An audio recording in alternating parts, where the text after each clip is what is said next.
यहाँ सबको संकेत देती है, स्वप्न के माध्यम से या फिर ध्यान के माध्यम से। शक्तियाँ आपको आपके प्रश्नों के उत्तर भी देती हैं। जो आप चाहते हैं उस हिसाब से आपको आपके प्रश्नों के उत्तर दिए जाते हैं, पर फ़र्क इतना होता है कि आप उनको समझ पाते हैं या फिर नहीं समझ पाते।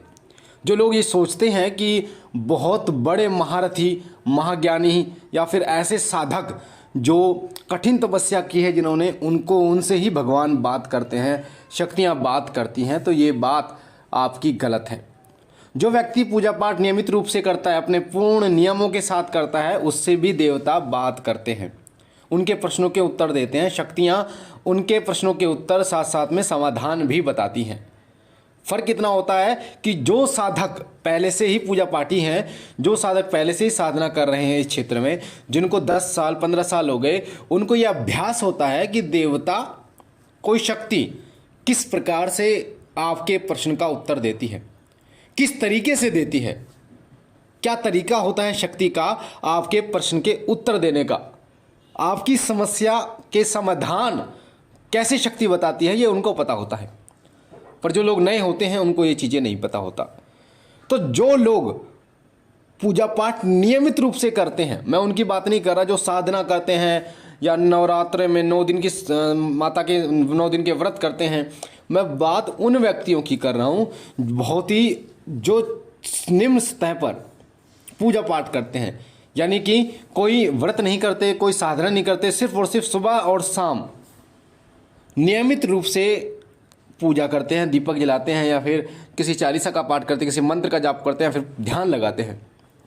क्योंकि इष्ट देव या किसी देवता के प्रसन्न होने के लिए आपके द्वारा जलाया गया दीपक ही काफ़ी होता है। दीपक में ही इष्ट देव वास करते हैं। कोई भी शक्ति वो दीपक में वास करती है। जब दीपक जलाया जाता है तो वो शक्ति अपने सूक्ष्म रूप के साथ वहाँ पर विराजमान हो जाती है और आपकी पूजा को वो ग्रहण करती है, आपकी सेवा को वो ग्रहण करती है। आप ध्यान में बैठे हुए हैं, आप बहुत विडंबना है आपके मन में, आप बहुत परेशान हैं, दुखी हैं, और आप अपने इष्ट देव, अपनी शक्ति से प्रार्थना कर रहे हैं कि मुझे कुछ रास्ता दिखाओ, तो वो आपको दिखाती है, ध्यान के माध्यम से भी और स्वप्न के माध्यम से भी।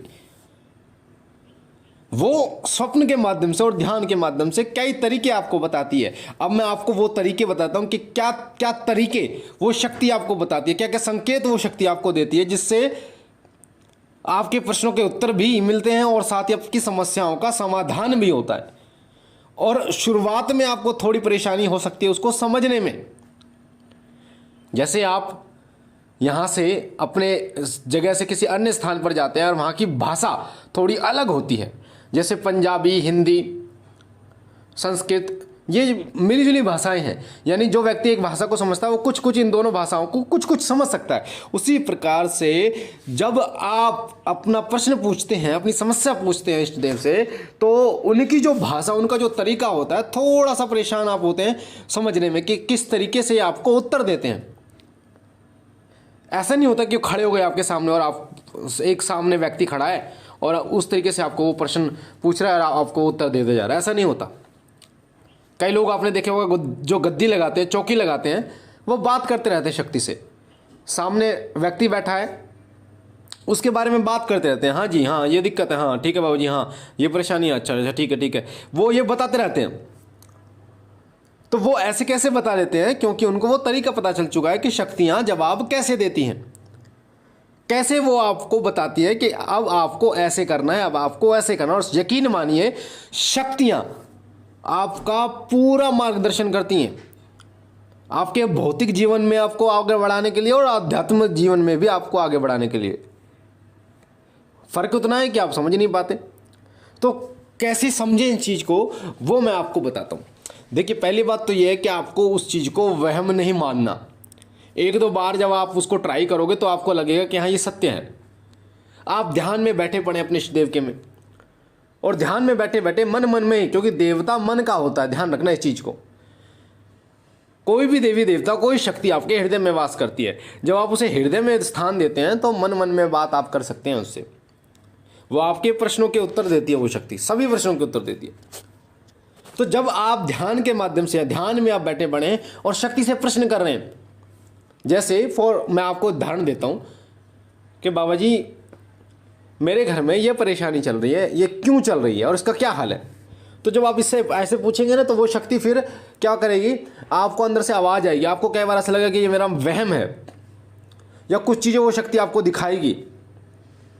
मान लीजिए कोई मंदिर दिखा दिया, या आपका कोई रिलेटिव दिखा दिया, या आपका कोई घर दिखा दिया, या आपके घर में कोई चीज़ ऐसी दिखा दी जो आपको परेशान कर रही है, या कोई ऐसा व्यक्ति दिखा दिया जो उस परेशानी का जड़ है। तो वो शक्ति आपको वो चीज़ें दिखाएगी, दृश्य दिखाएगी, सिर्फ आपको समझना होगा। और फिर वो शक्ति क्या करती है, जैसे जैसे आप प्रश्न पूछते हैं वैसे वैसे जैसे टुकड़े होते हैं, पजल आपने देखी होगी, पजल को आप जोड़ते रहते हैं एक एक टुकड़े को, तो फिर एक आकृति बन जाती है। उसी प्रकार से जब आप इस प्रकार के प्रश्न पूछते हैं, जैसे आपने पूछा कि ये परेशानी क्यों है, तो आपके इष्टदेव आपको दिखाते हैं, किसी व्यक्ति को दिखा दिया। अब वो व्यक्ति दिखा दिया, फिर आप प्रश्न करते हैं कि ये व्यक्ति क्यों दिखा रहे हो आप मुझे, इससे इसका हमसे क्या संबंध है, फिर वो इस प्रश्न का उत्तर देगी। फिर जब वो ये बता देगी कि आपसे इसका ये संबंध है, आपने इससे पैसे लिए, इससे या आपने पैसे लिए या इसने आपसे लिए, फिर आप प्रश्न पूछोगे कि उस पैसों का क्या मसला है, क्या परेशानी है। तो वो शक्ति पजल की तरह एक कहानी बना देगी, पूरी जोड़ती चली जाएगी, और फिर आपके दिमाग में सेट हो जाएगा कि हाँ हाँ ऐसा है, मेरे साथ ये परेशानी है, इसने दी थी और इस कारण से दी थी, इसका ये समाधान है। शुरुआत में आपको परेशानी होगी, पर जिस तरीके से त्राटक करते हैं आप, तो त्राटक में आपको पूर्ण ध्यान लगाना होता है एक बिंदु पर। आपके सिर दर्द भी हो जाता है, मांसपेशियों में खिंचाव होता है, पर धीरे धीरे अभ्यास से आप उस चीज़ों को समझ जाते हैं। उसी प्रकार से ये होता है कि आप देवता से, उस शक्ति से बात करते हैं, वो शक्ति आपको उन प्रश्नों का उत्तर देती है। इसको आप वहम मत समझो। अगर वहम लग रहा है तो आप उससे एक बार नहीं, 2 बार नहीं, 1000 बार उससे ये प्रश्न करो मन मन में कि बाबा जी ये परेशानी है, इसका क्या कारण है। फिर आपको जवाब मिल जाता है, फिर पूछे ये परेशानी है, उसका जब आपको 2-3 बार सही एक ही जवाब मिलता है तो आप समझ जाओ कि कहीं ना कहीं वो बात सत्य है। और फिर वो आप उनसे समाधान भी पूछेंगे कि इसका समाधान क्या है, तो वो आपको समाधान भी बताएंगे। क्योंकि कोई भी शक्ति है, शक्ति एक चाकू की तरह होती है। अगर आप चाहो तो उससे सब्जी काट लो, और आप चाहो तो किसी का गला। तो जैसे आप शक्ति को चलाएंगे, शक्ति वैसे ही चलेगी, अपने मर्जी से नहीं चलती शक्ति। इसीलिए आपको अगर मन मन में उनसे पूछा लेनी है, मन मन में किसी के बारे में विषय में जानना है, तो वो आपको मन मन में बताएंगे। पर बताएंगे कैसे, मैंने आपको बताया उस तरीके से आपको बताएंगे। और आपको इसको वहम नहीं समझना, 2-2 3-3 बार, 1000 बार पूछिए। और एक बात और मैं आपको बता दूं, बहुत महत्वपूर्ण बात, कि 5 मिनट से कुछ नहीं होगा। आपको अगर शक्ति से बात करनी है तो 1-1 घंटा आपको बैठना होगा, इस चीज़ को समझना होगा। देवता या शक्तियां हैं वो 2-2 घंटे बात करती हैं हमसे। जब हम ध्यान पे बैठते हैं तो 1-1 2-2 घंटे बात करती हैं, सवालों के जवाब देती है सब। पर शुरुआत में समय देना होता है, यानी आपको बैठना पड़ेगा। ऐसा नहीं है कि 5 मिनट में शक्ति ने सब कुछ बता दिया।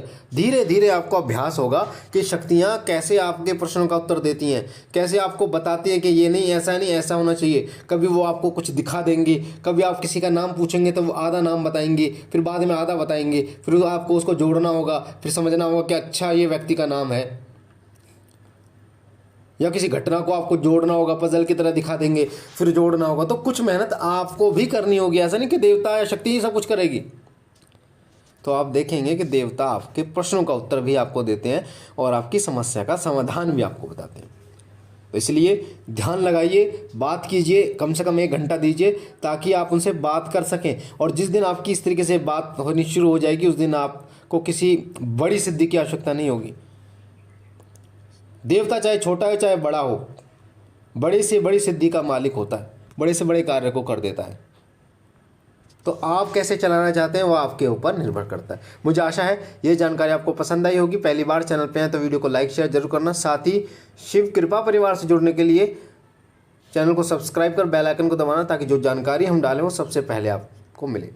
मैं बाबा भोलेनाथ से विनती करता हूँ कि बाबा जी आप पर कृपा करें, आपके घर पर कृपा करें, सदैव आपके झोली बढ़ते रहे। हम मिलते हैं एक नई जानकारी के साथ, तब तक के लिए ओम नमः शिवाय, ओम नमः शिवाय, ओम नमः शिवाय।